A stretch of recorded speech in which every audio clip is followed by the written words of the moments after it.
going to be posted actually publicly to my YouTube channel, but it's really not that populated. I don't want to have it unlisted because I am going to, first of all, of course, reach out just to the Flatiron School so that we can get this problem solved. I was treated very unfairly by Rachel Katz at Flatiron School.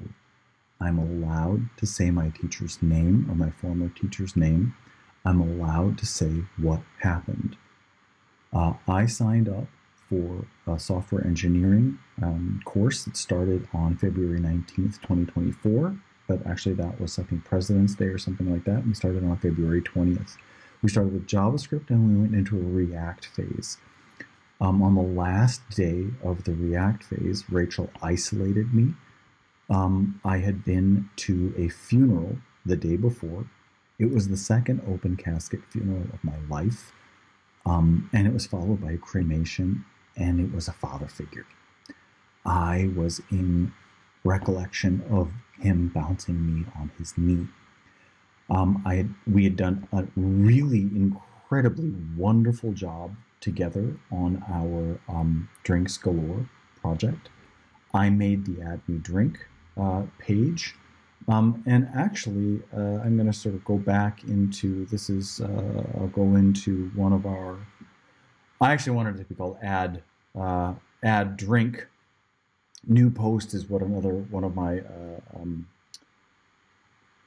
group project mates called it. But I kind of wanted my naming convention to get through, but I coded the Add New Drinks functionality. And here it's called Add New Drink, right? He had called it New Post. I didn't want it to be called New Post. And this is just one of my commits where it's Add New Drink. This one isn't styled yet, right? And the submit button doesn't work on this one yet. And this is then how it wound up being. We can put in a name, a category, ingredients, and then you can separate the ingredients by periods. That was an issue in our image URL. I'm not going to put one history. Also, I'm going to separate by periods, and I'm going to add some commas. And instructions. I'll just add something like this, and you can see that drink is added successfully. Instructions, and I actually created the logic where if we look back in the JSON, DB.json, we have fun facts, history, ID, whether we were going to use a sequential ID or something that we discussed in our project, but then I inserted the UUIDs. It's got names, categories, ingredients, images. I actually made the whole database that our project relied on. That the top shelf is shown. See, and the thing is that here show ingredients. This is one of the older iterations, and I'm actually going to take a pause. I'm going to find the final version if I kind of can. But see, look, it's not showing the ingredients properly. So and there you could add cheers. The cheers are adding. That's working. Let's see what happens in this iteration. This iteration's even older.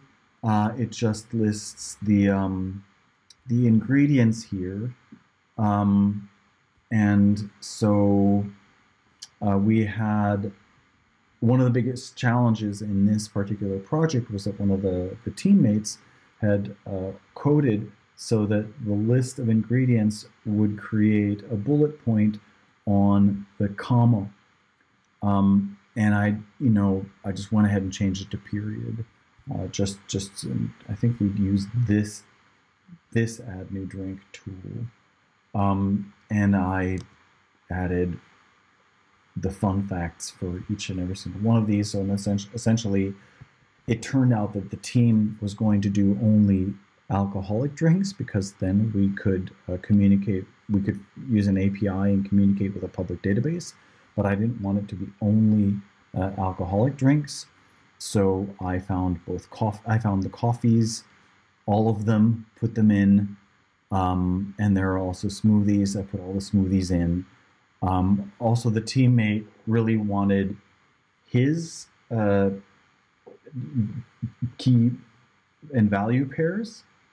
And that was a bit of a struggle to, for example, I just went ahead and added the fun facts, but then I added logic so that if there was no information in the drink presentation, if we just look, I'm gonna see, yeah, right. So I added the logic so that it doesn't say no information available.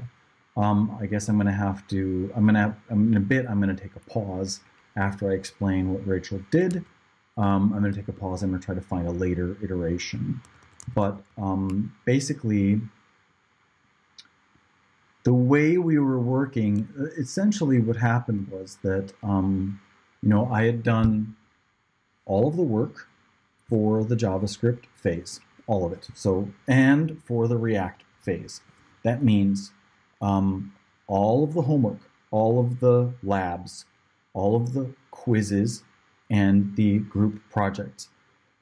For the first group, I was a little bit concerned that maybe we wouldn't do very well. And maybe in this video, after I take a pause, I will also find the parallel project that I did for the JavaScript phase. So I did my own project. I showed it to Rachel, the teacher, and she was very happy because I did a parallel project. I did a whole parallel project. I also designed the logos. I didn't just do coding. I also worked creatively. On the second phase, React phase, I did all of the labs, all of the assignments, all of the quizzes, and the group project. And Rachel wrote to me that she didn't see enough work in the group project. I was like, she said she didn't see enough commits. So I sent her 1, 2, 3, 4, 5, 6, 7 commits. I can share those. I think I already have shared those.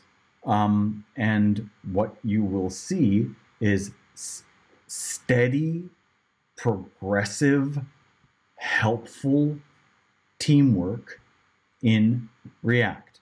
Now, the first thing we needed is we needed a database to draw our website off of. So actually, because I've been so much looking forward to learning Python, that one I went through using AI, using Google, using all these different tools, and I was able to scrape. First it was the smoothies, and then it was the coffee. So I used, and the thing is that it was really a very rewarding synergy between AI and my brain because we needed pictures. And I came up with the code and the idea to find images that have, and I can show that Python script. I think I did send it. I sent it to Rachel as well. Find images that have on the page where the smoothie is, where the file name of the image also contains one or more of the names from the title of the drink. And that's how we were able to get all these images, all the smoothie images. This pineapple sunrise then. Kids drink, right, so kids drink. So that's how we were able to get these images. And if I click on all drinks, I think that in this iteration, for some reason, whatever, the little color here is switching, but the drinks aren't showing. I am gonna, let's click on all drinks here. Okay, so here we are, well, kids drink, then we changed it to smoothies. Oh yeah, the butterbeer I found. Ocean water is really neat. Right, and here the bullets are working, right, in this one. Okay, and cheers are looking a little bit different. But basically what happened is, we worked so hard and so well on our group project. So this basically means there was a problem. What are we going to do? You know what? I'll do the grunt work. I'll get the database done. What am I going to do in terms of coding? You know what? I'll make an add new drink submission form. And I did. I also fixed how our ingredients display. And we worked really well as a team. I sent these 7 commits. And if you look at the early ones, it's like just the database. It's like we don't have half of this done, right? So we were working progressively, and we were done so early that on the Thursday before the Friday that Rachel somehow apparently dismissed me, I had a funeral. And I thanked my team, and I said, you know what, thank you so much, because we did so much work up front. We were doing so well. After the presentations, I don't sort of mean to be mean, but I found that there's like, I just thought it would be fun.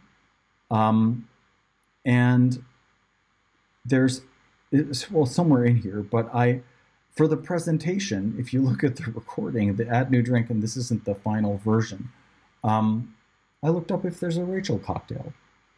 And for the presentation, the project presentation, you know, in the Add New Drink form, this one's the better one, I added the Rachel cocktail with the image, and it showed right up. I think that's a pretty daring live presentation to do, you know, to add a new drink, have the image show, because there are no fun facts, that category didn't show, and I built that logic. I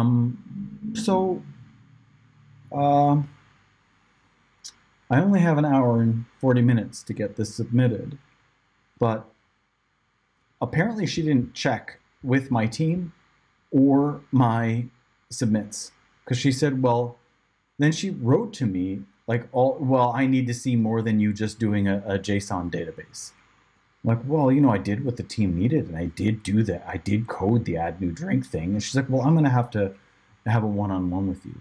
And I'm like, trying to write to her like, look, I just had a funeral.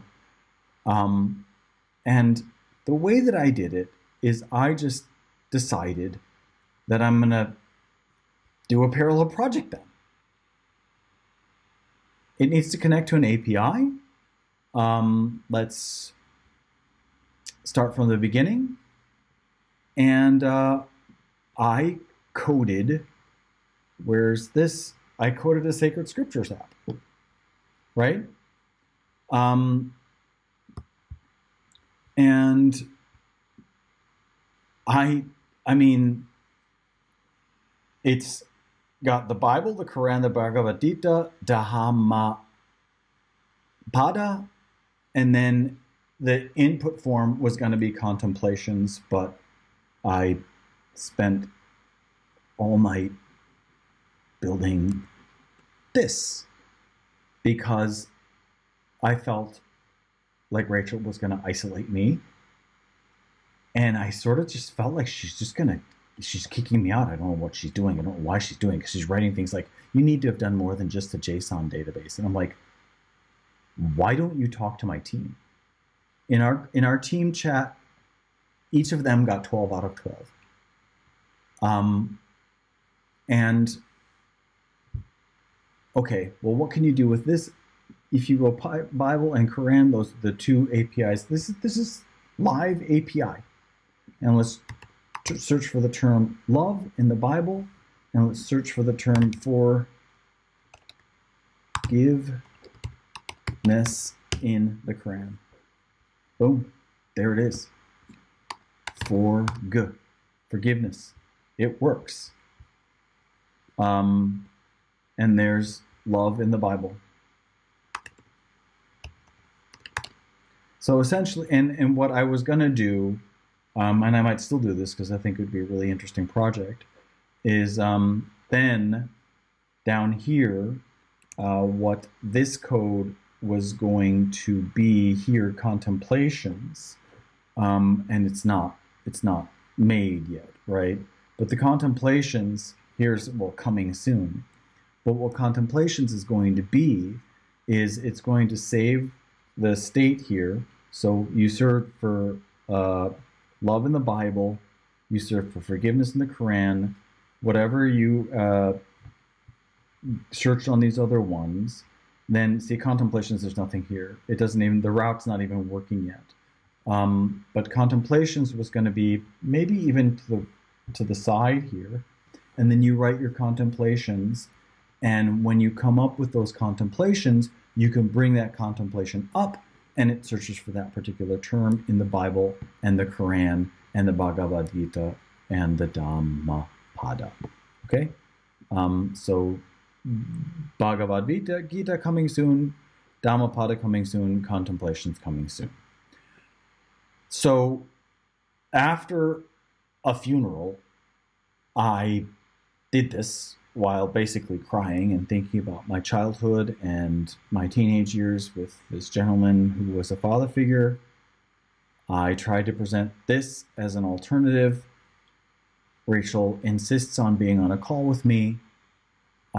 She brings up a poetry thing and starts asking me to verbally code in React. I couldn't do it. I could not verbally code in React. I was begging with her. I'm pleading with her. I was like, look, please just, like, give me a week. And she's like, well, I can't give you an extension. And you're like, I'm not asking for extension. I'm asking for you to respect and honor my time of bereavement. And she wouldn't do it. I guess, I don't know if this screenshot would be like useful, but if I click on Flatiron School, I'm just blocked. That's my cohort. So the day after the second open casket funeral of my life, I get blocked out. And she claimed that I went in with a 61% average. I'd done all my homework, all the labs, all the quizzes, I was there every day. I wasn't even, I think I was 30 seconds late, maybe one day, maybe not 2 minutes late,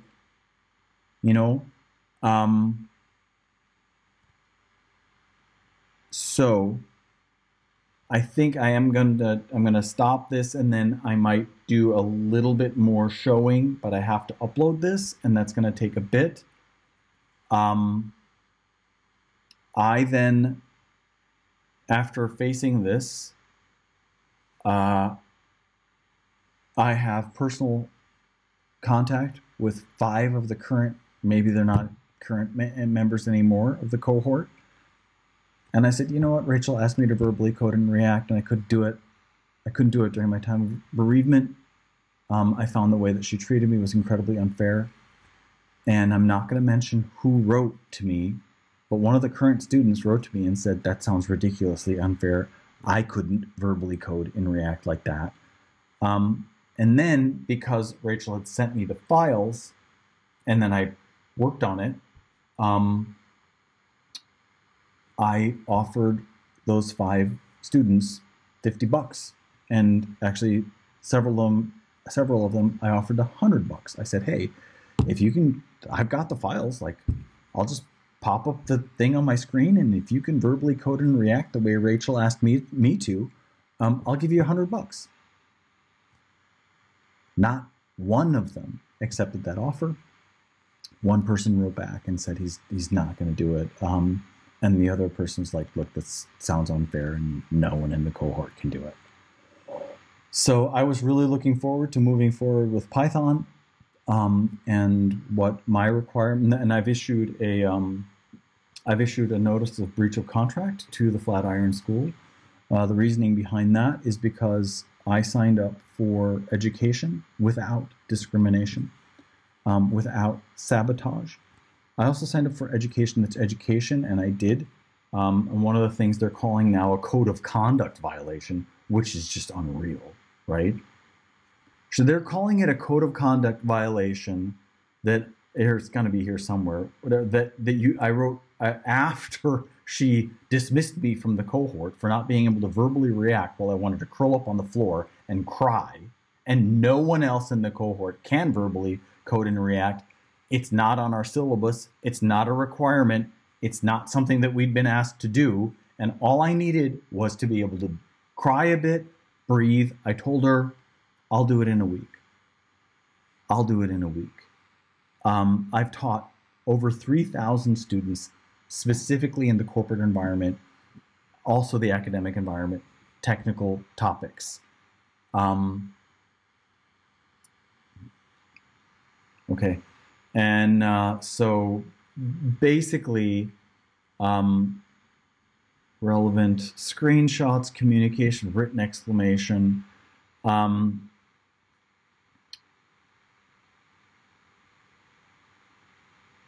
So supposedly this phrase, if you think a good handful of students have better skills than I do, they don't at all. I have worked with them and talked to them. That's not a code of conduct violation. It's just the truth.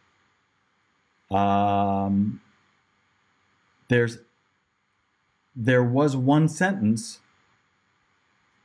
where I wrote to her something along the lines of, I'd been at the second open casket funeral of my life. This is after this appears on my screen.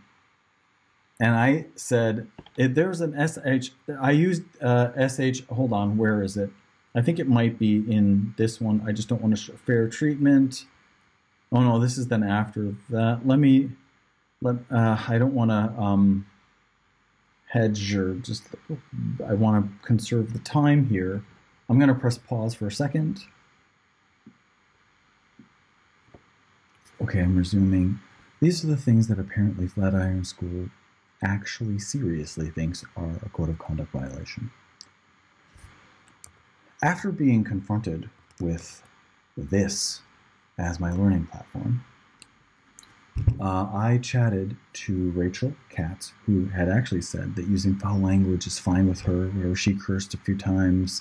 It was Feelings Friday, and I wrote to her. My thoughts were, after the second open casket funeral of my life, okay? My thoughts were, who gives an SH star T about a stupid list / array, la la la. And that was exactly my thought while she was asking me to verbally code in React. I couldn't do it. I taught Microsoft Front Page. You could do stuff like this in Microsoft Front Page. I don't remember the vocabulary for Front Page. You know, we coded in, what's it called, Flash. I don't remember the terminology from Flash. We used scripts to sort of front load the websites so that they would download in the background so that things would be fast. Okay, that's what routes do, whatever. That's what React does. I couldn't remember the React terminology.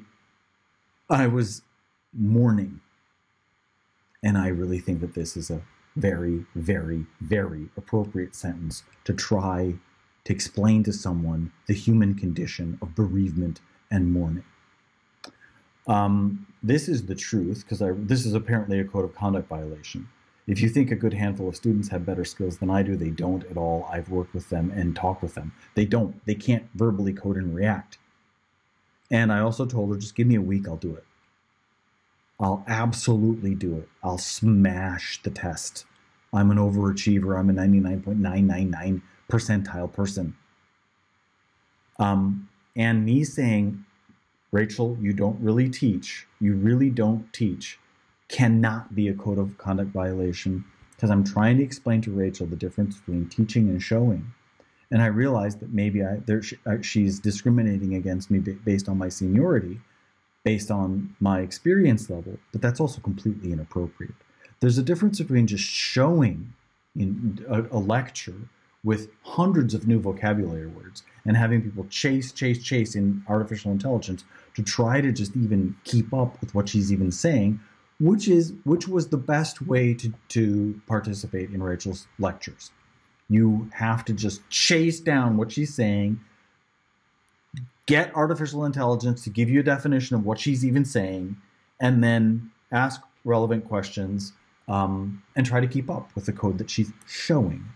Teaching would involve engaging with each student, making sure that they understand the basic concepts, and working with them to understand a callback function or list or an array, or and I don't know, some other functionality that maybe has a specific name, like routes in React, right? I don't know, maybe other platforms, languages are calling them routes. I don't know. It can also be called the directory structure. You know, it can also be called file locations. But anyway, this is something that was meant to help Rachel improve her teaching, to move more from just showing to actually having lectures that are pedagogically worthwhile and interacting with students in a way that that instructs, that cares about whether they've understood the material or not, and whether they understand the vocabulary words. I think that for now, I have to wrap this up, but I did the Add New Drink. I coded, well, this one doesn't have the, this one's gonna, well, let's see.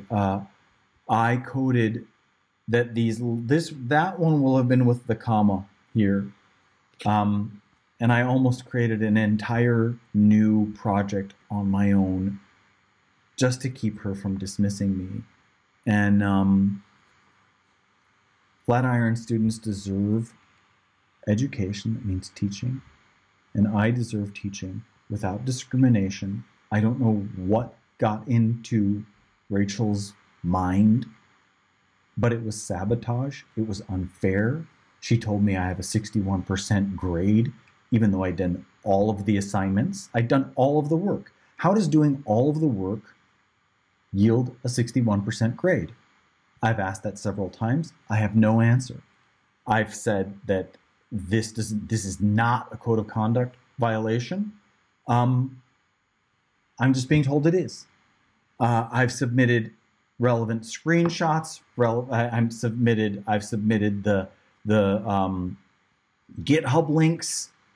You can ask my team project members if I contributed in a healthy. We had a wonderful team. We contributed a lot, each of us, and no one in the cohort can verbally code in React. It was deeply unfair. So my breach of contract issuance stands. The Flatiron School has no right whatsoever to a single penny of my tuition money until this issue has remediation. I do also want to make sure that Flatiron School knows that not only you make demands and have a terms of service, I also have a terms of service. I signed up for and paid for, apparently, education, not just showing. I also signed up for that to be without sabotage, without discrimination. Now, this is something I'm building, a Flosk framework that's in something called Flutter. But I'm directing you to understand, in my shop, you can purchase defamation without permission. I've done that because I've been defamed before. I'm telling Flatiron School, you've done 10, because there were 10 maybe from the 26 students that we had initially, 10 remaining students. That's 10 counts of defamation without permission, and requesting money not owed. Please do not purchase that. And another thing I don't want you to be purchasing is, and it's coming up, wasting my time, which costs 250 euros an hour. Flatiron School has committed to providing me education, and I'm repeating myself, but now I'm going to close. No discrimination. Is it age discrimination? Is it gender discrimination? I don't know what Rachel doesn't like about me, right? But a teacher cannot abuse. She abused her instructor privileges and her instructor's power. This is just as bad as, I don't know, a PhD professor, and they do this. They run their students around and make them do their laundry and their dry cleaning and pick up their children from school. If you're trying to do your dissertation, they do this to students. Worse things happen when people in authority, in positions of authority, abuse their power over students. That's what Rachel did. She asked me to do something that was utter sabotage. No one in the cohort can verbally code in React on the 6th week of a software engineering online intensive boot camp. Okay? So I cannot and should not have been held to that level of ability at that moment. And if you have it in front, like literally you can sabotage people. Like you're going to know approximately how far they've been able to get in 3 weeks. And I got very, very far. I got far enough to code this Sacred Scriptures app. I may be missing some things, but as of right now, without remediation, Flatiron School is entitled to none of my tuition money, and I deserve education without sabotage and without discrimination. Take care, and thanks for your time and attention.